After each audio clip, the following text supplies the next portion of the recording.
This is a story I heard from my father. About 30 years ago. At that time, my father was still engaged in the work of burning charcoal. He burns oak trees in the mountain sun every day to make charcoal.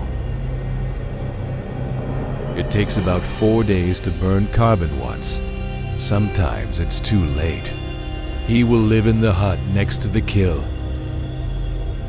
That day, my father started to help me explore life from the time it was full. But today, encountered a strange thing. Obviously, it hasn't been long since the last charcoal burning, but I don't know why. Today, this fire just can't burn into the sun. It's useless to worry now. He can only try his best to add firewood. I thought if the fire burned, it would just be a little more prosperous in the pot. Burning. It's getting dark. The mountains are very close at night. Except for the wind, I can only hear the sound of the firewood exploding. At this time, hide in the grass behind nearby. Suddenly, there was a strange sound. Lost. He looks back. I didn't see anything. Hey, why are there so many strange things today? He told himself he had probably heard it wrong. So I turned around and continued to add hairpins. But just like evening, this fire is no matter what. It can't burn in the mouth either. Just when my father was wondering, the sound came again. It's louder and more urgent than before, and hovering around the sun. A very unusual feeling came into my heart. Intuition tells Father that doesn't seem to be out of this world. So Dad didn't dare to look back. He held back his gaze at the fire, fake shock. Suddenly, the sound stopped abruptly in an instant. Then, from behind my father's shoulders, it came from the calligraphy and painting. Yo, what are you up to? He sounds like a real-world friend, but it's a voice I've never heard before. Father is silent. The voice said to itself, "Are you alone? Why are you sitting by the fire? Ah, so you're burning charcoal." The voice came from directly behind. I can almost feel the breathing of that thing. Is there a phone here? What phone number? The father was puzzled by this strange question. It was a time when there were no cell phones. In this mountain, how could there be a phone? Stupid question. Let the neighborhood relax a little bit. How could there be a phone here? Really? All of a sudden, the breath behind him disappeared. After a while, Father turned his head in fear. Sure enough, there was no trace of anyone. Only the dark forest responded to him quietly. Father remembered what just happened. An uneasy sense of fear.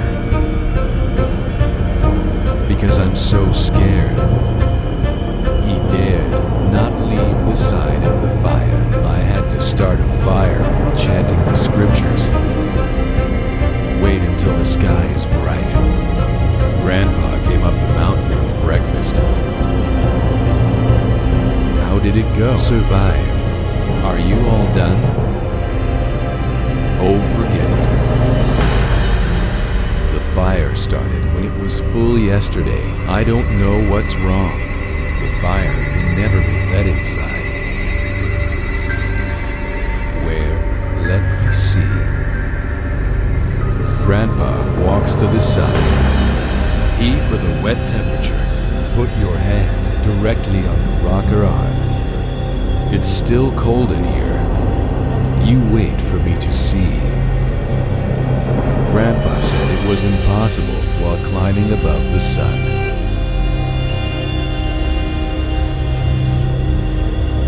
Suddenly, a foot of oil. The whole thing collapsed. The red flag fell into the sun overnight.